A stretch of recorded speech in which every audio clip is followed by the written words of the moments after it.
Hi everyone and welcome back. It's Mindy here today, and today's video is a collaboration of Pink and Main with My Sweet Petunia, and this is also part of a blog hop that's going on.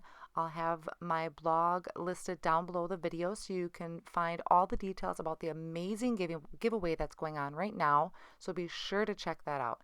Now for today's video, I really wanted to show you some really awesome techniques that can be done with the Misti Stamping tool and products from Pink and Main.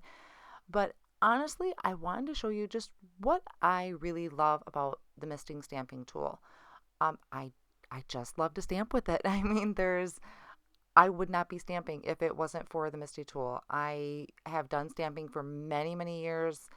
I hated using the wooden blocks, the acrylic blocks for it, and honestly the Misti stamping tool has saved me when it came to the crafting industry, and I'll show you as the video goes on. So this is a really simple card.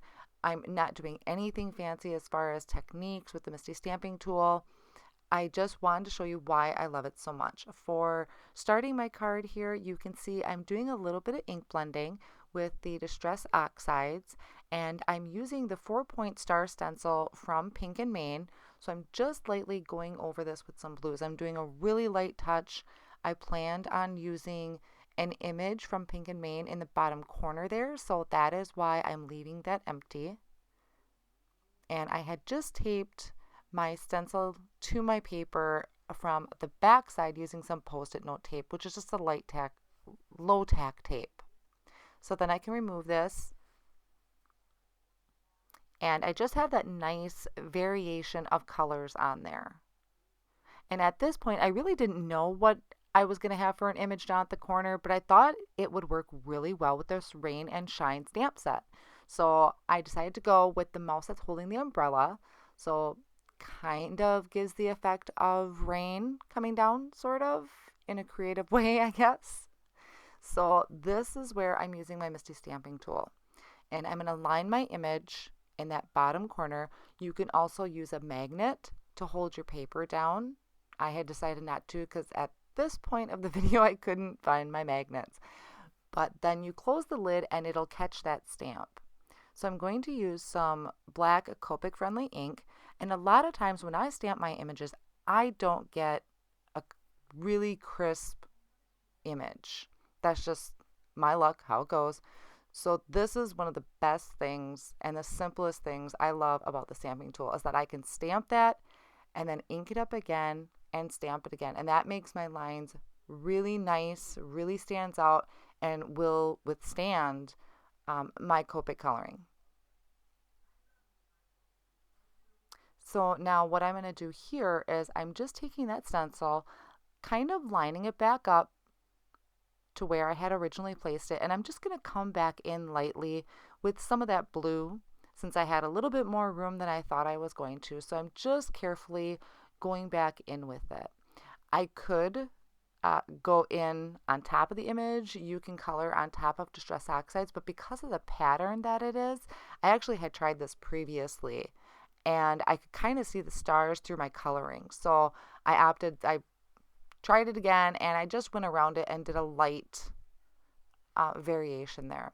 So I'm going to come in now with my Copic markers and just do a little bit of shading, not too much, just to give it those cast shadows where the umbrella would be hanging over. So I'm going to go through this fairly quickly. I'll have my colors that I'm using listed down below in the video and also on my blog. So just be sure to head over and check out all the information. The blog hop that's going on has 2 amazing shopping sprees that you could possibly win. There's a $50 shopping spree to My Sweet Petunia and a $50 shopping spree to Pink and Main. Commenting ends April 1st, and winners will be chosen on April 3rd. So depending on when you're watching this video, you have until April 1st of 2018. So be sure to head on over to my blog and visit all the other amazing creations and inspiration that you can find with the Pink and Main products and the Misti Stamping tool.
Now that I have my Copic coloring all finished up, I'm going to come in and just stamp a sentiment right on top of my card.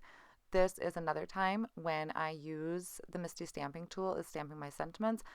I very, very rarely stamp without using my stamping tool. There are three sizes. There's a small, medium, and large. And what I'm using right now is the medium, just to fit my card. And they also have these creative corners that are available too. And I like using this to line up my sentiments. So I'm taking this corner and I'm lining that one edge flush with the bottom of my card. And now what I'll do is I'll take a sentiment from this Rain and Shine stamp set, super cute stamp set, and I love this sentiment. I've used it before. And I'm going to line up the bottom of that sentiment with the top edge of that creative corner. That's going to help me line that up straight. And then what I'll do is I'll close the door of the Misti to catch my stamp. And you can see there's also pre-etched lines on the door, so I can double check to make sure that that's lined up straight. And then once that's there, I'll go ahead and ink that up and stamp that onto my card. And I almost always stamp twice. Just force a habit, and I just like how it looks. So I'll go ahead and ink that up again, and once I'm done I can clean my stamps off and put that back on my stamp sheet. And just to finish off here, since I did just keep that one layer, I used some double-sided tape to attach this to an A2 size card. And I'm going ahead and I'll finish it up by adding some of the glossy dots from Pink and Main. This is from the Birthday Girl collection. So I just kind of randomly place these around my card. They are really nice and sticky. One of them actually I put down and I didn't mean for it to be in that spot, and I couldn't get it back up without ripping my paper, so that's where it stayed. Thank you so much for joining me today. I hope you enjoyed today's card. Be sure to head on over to my blog and visit there for your chances to win and for commenting. Thank you so much for watching. If you enjoyed this, please give it a big thumbs up, and I'll see you in the next video.